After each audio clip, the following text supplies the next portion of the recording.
Hazel, after careful consideration, we've decided to move in a new direction with the database management division.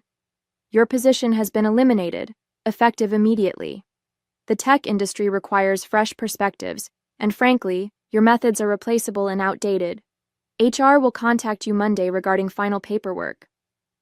I stared at the text message on my phone, reading it 3 times to make sure I wasn't hallucinating. 20 years at Vanguard Systems, countless late nights, missed family dinners, and weekend troubleshooting sessions, all dismissed in a text message sent at 7:13 a.m. on a Saturday morning. My fingers hovered over the keyboard as I considered my response. Despite the shock and the creeping sense of betrayal, I defaulted to the professionalism that had defined my career. Thank you for your help all these years, Mr. Patterson. It's been a pleasure. I'll await HR's instructions. My name is Hazel Winters, 59 years old, and until approximately 3 minutes ago, I was the Senior Systems Integration Specialist at Vanguard Systems in Portland, Oregon. I'm a single mother who put my daughter through college working for this company. I've survived 4 CEOs, 6 office relocations, and the complete overhaul of our product line, twice. What I want is simple: to be treated with the dignity and respect my 2 decades of service deserve. Standing in my way is Alexander Patterson, the 36-year-old CEO who took over when his father retired last year. Alexander, with his Stanford MBA and Silicon Valley internships, has been determined to modernize the company since day one. Apparently, that modernization now includes discarding loyal employees via text message. Setting my phone down on the kitchen counter, I moved to the window and looked out at the misty Portland morning. My modest home, with 15 years of mortgage payments left, suddenly seemed less secure. At 59, I was now unemployed in an industry that worshipped youth and novelty. My daughter Jenna had just started graduate school, relying on my help with her rent. The injustice of it all burned in my chest. My phone buzzed again. A second message from Patterson. Please ensure all company materials are returned to security by Tuesday. We'll need your badges, laptop, and any documentation related to the Hermes project. The transition team will take over your accounts. The Hermes project, our flagship database security system, the product that generated 60% of the company's revenue. The system I had built from the ground up, pieced together with custom code that wasn't documented anywhere except in my own meticulous notes. I almost laughed. The transition team. As if my role could be summarized in a few handover documents and Slack channels. What Alexander Patterson didn't realize, what none of them understood, was that I wasn't just a cog in their machine. I was the architect who had designed the system while the official developers took credit. I was the institutional memory that connected disparate elements no one else fully comprehended. I was the translator between the old architecture and the new platforms, and I was the only person alive who knew how to fix the Hermes project when it inevitably crashed during the annual security protocol update, scheduled for exactly 2 weeks from today. I joined Vanguard Systems in 2001, when it was still a struggling startup operating out of a converted warehouse in downtown Portland. Robert Patterson, Alexander's father, hired me as a database analyst despite my unconventional background. I didn't have a computer science degree. I taught myself programming while working as an administrative assistant at a law firm, building custom databases to track cases when the firm couldn't afford commercial software. You've got something better than a degree, Robert had told me during my interview. You've got intuition and practical experience. You solve real problems. Under Robert's leadership, I thrived. As the company grew, so did my responsibilities. I moved from basic database maintenance to systems integration, becoming the connection point between our legacy systems and newer technologies. When we developed the Hermes project, a revolutionary database security system that became our flagship product, I was part of the core team, though my contribution was largely behind the scenes. My colleagues respected me, especially the old guard who remembered the early days. The developers would come to my desk when they hit roadblocks, and I'd help them troubleshoot code or suggest workarounds. Hazel Knows became an unofficial company motto whenever someone encountered a system quirk no one else could explain. At home, I was raising Jenna alone after her father left when she was 4. The flexibility Robert offered was invaluable. When Jenna had school events or got sick, I could work remotely, making up hours on evenings and weekends. The company became my second family, and I repaid that loyalty with unwavering dedication. Everything changed when Robert retired. Alexander returned from his Silicon Valley ventures to take over, bringing with him a cadre of young consultants with slick presentations about digital transformation and agile methodologies. I tried to embrace the new direction. I attended the workshops, learned the new frameworks, and adjusted my workflow. But Alexander's attitude toward the veteran employees was dismissive at best, condescending at worst. In meetings, he would cut me off mid-sentence or redirect my questions to one of his new hires, even when they didn't know the answers. "We need to shed the legacy thinking," he announced during one all-hands meeting, his gaze sweeping over those of us who had been there longest. Still, I persisted. The company had supported me through difficult times, and I genuinely cared about our products and clients. When Alexander implemented a new project management system that didn't integrate with our existing databases, I spent weekends building custom scripts to bridge the gap, work that went unrecognized but kept operations running smoothly. There were warning signs I chose to ignore: my exclusion from strategic meetings I had previously attended, the gradual reassignment of my direct reports to newer managers, my relocation to a smaller office away from the development team. I attributed it to reorganization pains rather than a systematic effort to minimize my role. I believed that my institutional knowledge and problem-solving abilities would ultimately be recognized as valuable. As it turned out, I was both right and catastrophically wrong. The Monday after the text message, I drove to Vanguard Systems headquarters for the last time. The security guard at the entrance, Tony, who had greeted me by name every morning for 15 years, looked uncomfortable as he handed me a visitor badge instead of scanning my employee ID. "I'm sorry, Ms. Winters," he said quietly. "They've already deactivated your credentials." "I understand, Tony, not your fault." In the HR office, Diane from People Operations avoided eye contact as she slid termination paperwork across the desk. "We've prepared a severance package," she said, her voice professionally detached. 2 months' salary, continuation of benefits through the end of the quarter, and... "Is Alexander in today?" I interrupted. Diane hesitated. "Mr. Patterson is in meetings all morning." "Convenient," I murmured, signing where indicated. 20 years, and he can't face me in person. "Hazel." Diane lowered her voice, glancing toward the closed door. "This wasn't my decision. Several of us advocated for you, but..." "It's fine," I cut her off, not wanting her pity. Business is business. As I packed my personal belongings under the watchful eye of a security contractor I'd never seen before, I noticed Garrett Davis, the new chief technology officer, hovering near my office door. "Hazel," he said, stepping forward with a tablet in hand. "Before you go, we need to verify a few technical details about the Hermes project's integration protocols." I raised an eyebrow. "Now you want my input?" Garrett forced a smile. "It's just standard documentation completion. The development team is preparing for the annual security protocol update, and there seem to be some gaps in the knowledge transfer." "Gaps," I repeated, carefully placing my eldest family photo, Jenna's 5th grade graduation, into my cardboard box. "Funny how those appear when you fire the person who built the system." "You didn't build Hermes," Garrett said dismissively. "You were part of the maintenance team." The casual erasure of my contribution, the years of late nights solving problems the real developers couldn't fix, the elegant workarounds that kept the system stable through 3 major architecture changes, ignited something cold and hard in my chest. "Check the repository logs," I suggested mildly. "My name's on over 60% of the custom integration modules, but I'm sure your transition team will figure it out. They're getting paid for fresh perspectives after all."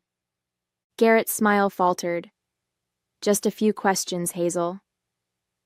Where are the override protocols documented for when the authentication server rejects the annual security certificate updates?" I knew exactly what he was asking. The Hermes project had a critical flaw in its original design: one that the official documentation didn't acknowledge. Every year, when the security certificates updated, the system would reject the new protocols unless a specific series of manual interventions were performed in a precise sequence. I had discovered the workaround during the first implementation and had personally handled the update process every year since. "It's all in the documentation," I lied smoothly. "Standard protocols." "We've checked the documentation," Garrett pressed. "There's nothing about—" "Then I guess the transition team will have to earn their fresh perspectives," I replied, closing my box. "My methods are replaceable and outdated, remember?" As I walked through the office for the final time, past the desks of colleagues who avoided meeting my gaze, the reality of what had happened, and what was about to happen, settled over me like a weight. 20 years of loyalty, countless contributions that went unrecognized in official channels, and critical knowledge that existed only in my head. Alexander Patterson had grossly miscalculated. He thought he was discarding an obsolete component, but he had actually severed the neural pathway that kept his company's most profitable product functioning. I wasn't ready to act on this realization, not yet. But as I loaded my single box of belongings into my car, I understood with perfect clarity that I held the power to either save Vanguard systems or watch it implode from a distance. The choice was entirely mine. 3 days after clearing out my office, I was sitting at my kitchen table updating my resume when my phone rang. The caller ID displayed Vanguard Systems. "Hello?" "Hazel, thank God." It was Kevin Zhao, the senior developer I'd mentored for years. His voice was tight with stress. "I'm not supposed to be calling you, but we're having a serious issue with the Hermes authentication modules." I took a sip of tea, letting the silence stretch for a moment before responding. "I'm sorry to hear that, Kevin. The pre-update diagnostics are failing. The system's rejecting our test protocols, and nobody can figure out why." The desperation in his voice was unmistakable. "Garrett's had us reviewing code for 2 days straight, but there's nothing in the documentation about this error pattern." "That sounds frustrating," I said carefully. "Hazel, please. The annual update is scheduled for next week. If we can't resolve this, our client's systems will reject the new security certificates. It would be catastrophic." I closed my eyes, picturing the Vanguard offices in chaos, developers hunched over keyboards, Garrett pacing and barking orders, Alexander demanding solutions. Part of me wanted to savor their predicament, to let them stew in the consequences of discarding me like outdated equipment. "Kevin, I don't work for Vanguard anymore," I reminded him gently. Alexander made it clear my methods were replaceable. "He was wrong," Kevin said bluntly. "Everyone knows that. This isn't just about the company, it's about the clients who depend on our security systems. Real businesses with real people." The appeal to my conscience was effective. Despite everything, I couldn't simply let our clients suffer. "Check line 1457 in the authentication module," I relented. "There's a legacy verification protocol that needs to be temporarily disabled before certificate updates." I heard Kevin's fingers clacking on a keyboard.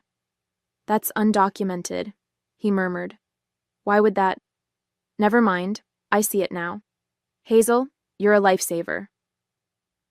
"Good luck," I said, and ended the call. Over the next week, my phone lit up repeatedly with calls and texts from various Vanguard employees, each facing unexpected obstacles as they prepared for the update. I provided minimal guidance, enough to keep them moving forward but not enough to fully resolve their issues. Each call confirmed what I had long suspected. The systems I had maintained for years were a complicated tapestry of official protocols interwoven with my custom fixes, none of which had been properly documented or understood by management. Then came the call I had been both expecting and dreading. "Hazel, it's Alexander Patterson." His voice had lost the smooth confidence I remembered, replaced by a barely concealed panic. "Hello, Alexander. How can I help you?" I kept my tone neutral, professional. "We're experiencing some technical difficulties with the Hermes update. The team suggested you might have insights that could help expedite a resolution." I see. And what exactly seems to be the problem? The entire authentication system is rejecting the update protocols. We've tried everything in the documentation, but nothing's working. The company's reputation, our client's security, is at stake. I allowed myself a small, private smile. That does sound serious. We'd like to bring you in as a consultant to resolve this issue. We're prepared to offer a generous day rate for your expertise. Here it was, the lifeline I had anticipated. Alexander needed me now, and he was willing to pay for the knowledge he had so casually dismissed days earlier. It was tempting to refuse outright, to let him face the catastrophic failure that loomed. I'm available for consultation, I said instead. My rate is $2,500 per day, with a minimum commitment of 2 weeks. Alexander didn't even hesitate. Done. Can you start tomorrow? I'm sorry, but I've actually accepted a position with another company, I said, the lie coming easily. I could potentially offer limited phone consultation after hours. Another company? Already? Alexander sounded genuinely shocked, as if he'd never considered I might be valuable to someone else. Yes, Atlantic Data Services. I start next Monday. The silence on the line told me everything. Atlantic Data wasn't a direct competitor, but they operated in adjacent spaces. Having their newest employee rescue Vanguard from a crisis would be humiliating for Alexander. I see, he finally said. What would it take to secure your full attention until our update is complete? Name your price. The desperation in his voice should have been satisfying. Instead, it felt hollow. Confirmation that I had only ever been a resource to exploit, never a colleague to respect. I'll think about it, I replied, and get back to you tomorrow. As I hung up, I realized Alexander had inadvertently given me something invaluable, a glimpse of my own power. I hadn't actively sabotaged anything. I'd simply walked away with the knowledge they had never bothered to document. That alone had brought a $40 million company to its knees in less than a week. The question now was what to do with this unexpected leverage. The next morning, I decided to explore the possibility of actually working for Atlantic Data Services rather than using them as a fictional escape route.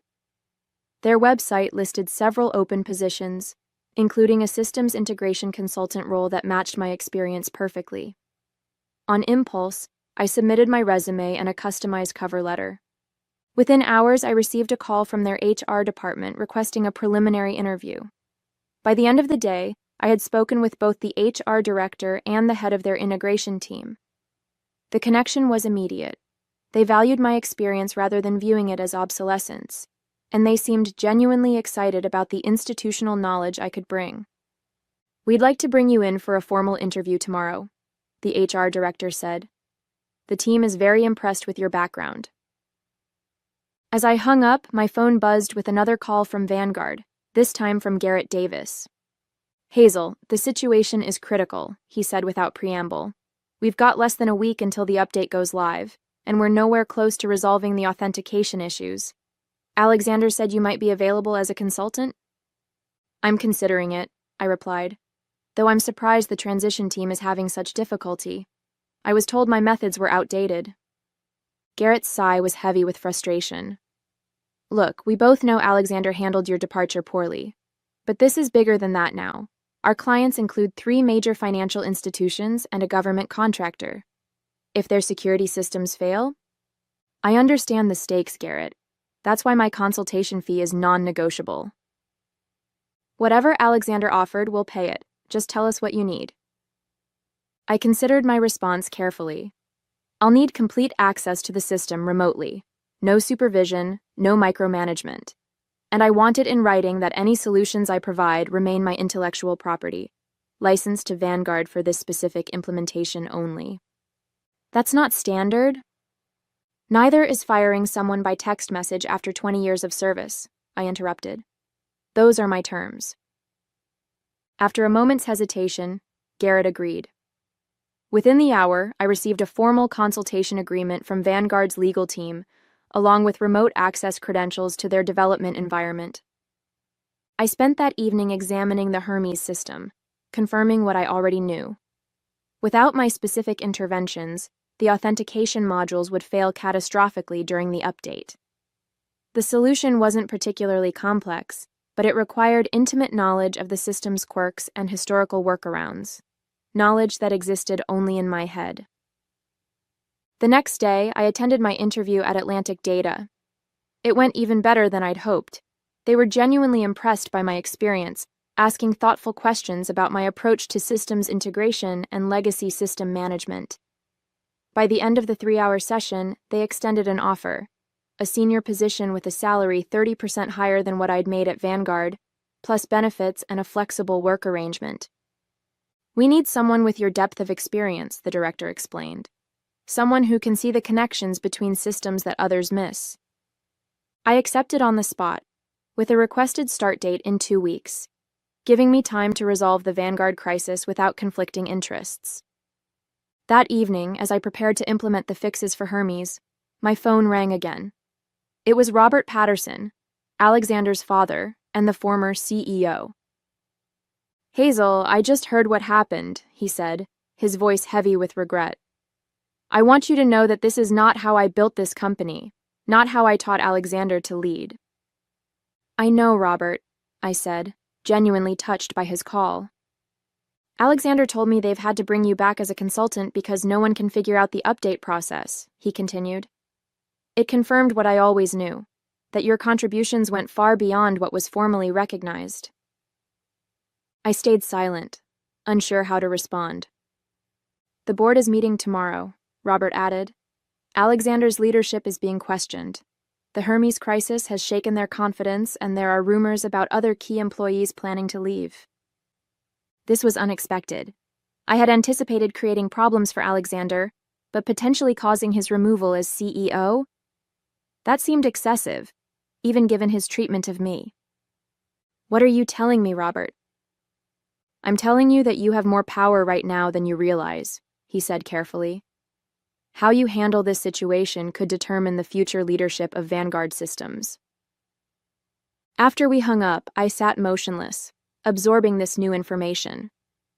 What had begun as a personal slight, a disrespectful dismissal after years of service, had evolved into something with far greater implications. The choices I made in the next few days wouldn't just affect Alexander. They could reshape the entire company. The question was no longer whether I could bring Alexander Patterson down. The question was whether I should. After a restless night weighing my options, I made my decision. I would neither sabotage Vanguard nor rescue it completely. Instead, I would fulfill my consulting agreement to the letter, providing exactly what they had asked for and nothing more. I began implementing the necessary fixes for the Hermes update, documenting each step meticulously. The fixes themselves were elegantly simple once you understood the system's idiosyncrasies. I estimated I could complete the work in 3 days instead of the 2 weeks they had agreed to pay for. Midway through the first day, Garrett called. "How's it going?" "Making progress?" "Steadily," I replied. "The issues are more or less what I expected." "Great. Listen, Alexander wants daily reports on your progress. Could you join a leadership call at 4 p.m.? I hesitated. "That wasn't part of our agreement. I'm working independently, remember?" "Just a 15-minute status update," Garrett pressed. "It would go a long way toward smoothing things over." Against my better judgment, I agreed. At 4 p.m. sharp, I joined the video call to find not just Garrett and Alexander, but the entire executive team and 2 board members. "Hazel," Alexander began without preamble, "we'd like a comprehensive explanation of what went wrong with the Hermes project and why these issues weren't properly documented." The ambush was obvious. This wasn't a status update. It was an attempt to shift blame for the crisis onto me. "I'm happy to provide a status update on the current fixes," I replied calmly.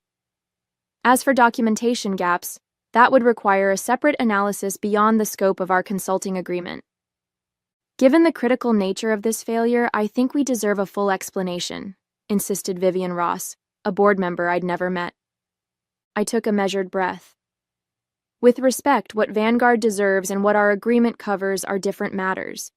I'm implementing the necessary fixes for the authentication system as contracted. If you'd like to discuss a separate engagement for system documentation review, we can certainly do that. Alexander's face tightened with barely concealed anger. This isn't a negotiation, Hazel. You were responsible for these systems for years. If there are undocumented processes, that failure falls on you. Something in me snapped. Does it? Let's review the facts. For 3 years, I submitted formal requests for additional resources to properly document the Hermes integration processes.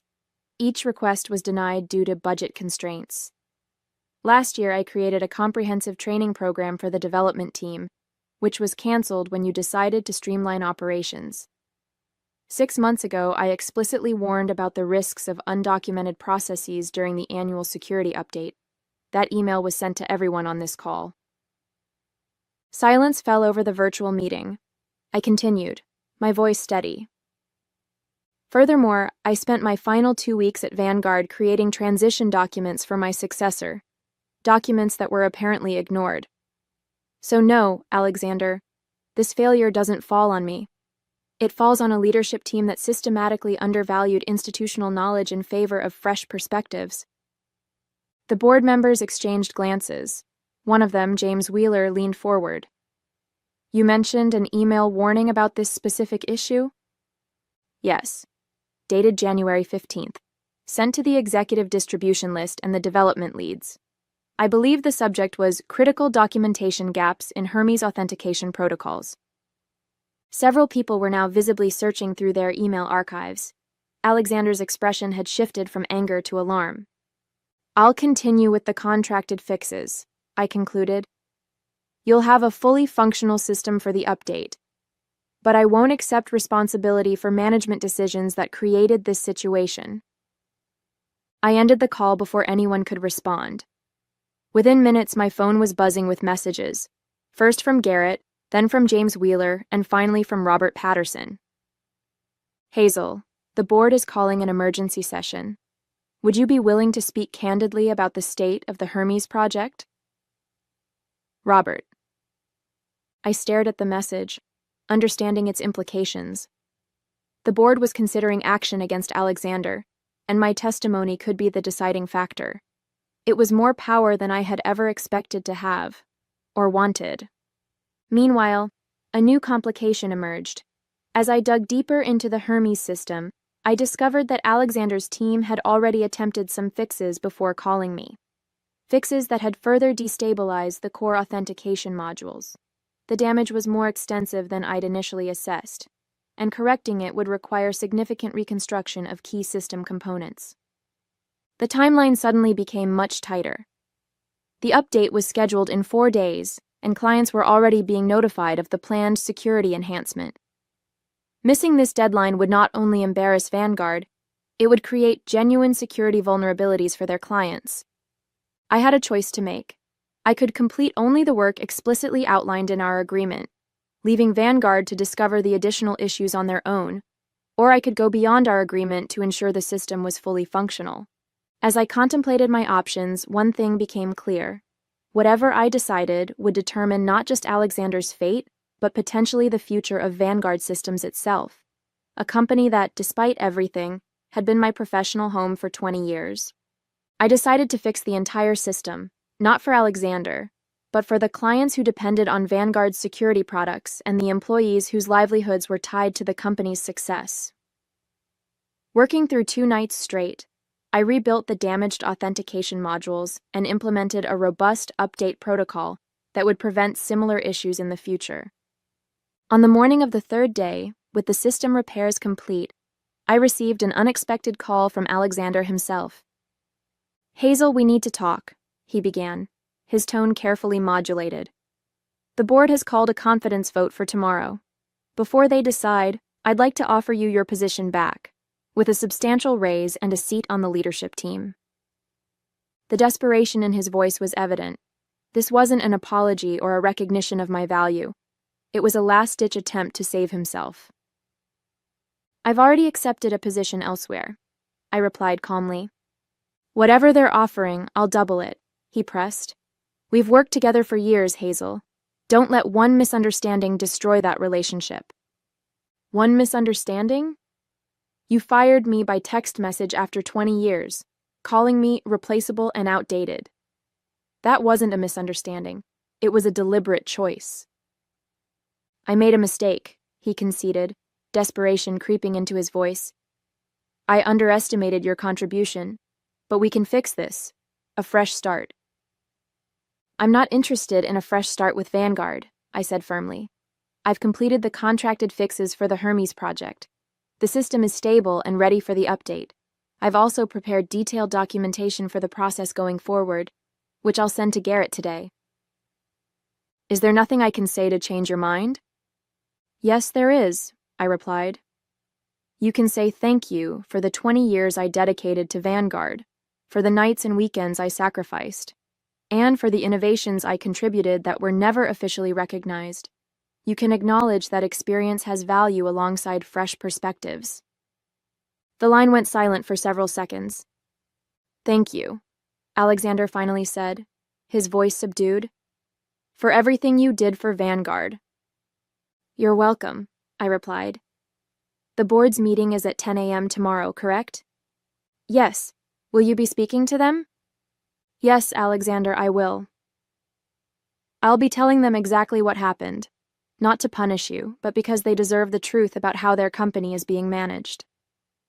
I ended the call knowing I had just sealed Alexander Patterson's fate as CEO of Vanguard Systems. 2 weeks later, I started my new position at Atlantic Data Services. My office there overlooked the Willamette River, and my team included both seasoned veterans and younger innovators who valued my experience. My first project was designing a comprehensive knowledge transfer system, ironically a solution to the very problem that had led to Vanguard's crisis. As for Vanguard, the aftermath of my testimony to the board was swift and decisive. Alexander Patterson was removed as CEO, with Robert temporarily stepping back into the role while they searched for a permanent replacement. The Hermes update proceeded without issues, thanks to my repairs and documentation. Garrett Davis called on my third day at Atlantic Data. Thought you'd want to know, he said.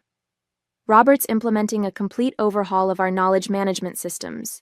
He's also instituted a new policy that all senior employee separations must include a minimum 30-day transition period with comprehensive knowledge transfer. Good to hear, I replied. That should prevent future crises. He's calling it the Winters Protocol, Garrett added. After you? I smiled at that, a small but meaningful acknowledgement of my legacy at Vanguard. 3 months later, I received a formal invitation to Vanguard's 25th anniversary celebration. A handwritten note from Robert was enclosed. Hazel, I hope you'll join us to celebrate Vanguard's history, a history you helped create. The new CEO would also like to meet the person whose institutional knowledge both challenged and ultimately strengthened the company. I decided to attend, not out of vindictiveness or desire to see Alexander's downfall, but to honor the 2 decades I had dedicated to building something valuable. The ultimate revenge wasn't bringing Alexander down or watching Vanguard struggle without me. It was thriving in a workplace that valued my contributions, helping build a culture where experience and innovation worked in harmony rather than opposition. As I settled into my new role at Atlantic Data, I felt no regret for having fixed Vanguard's systems before leaving. My professional integrity had never been about what I could destroy, but what I could build. A lesson Alexander Patterson had learned too late.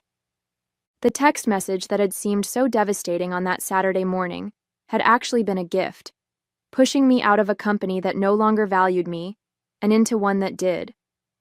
At 59, I wasn't replaceable and outdated after all. I was experienced, knowledgeable, and more valuable than ever. Sometimes the best revenge isn't bringing others down.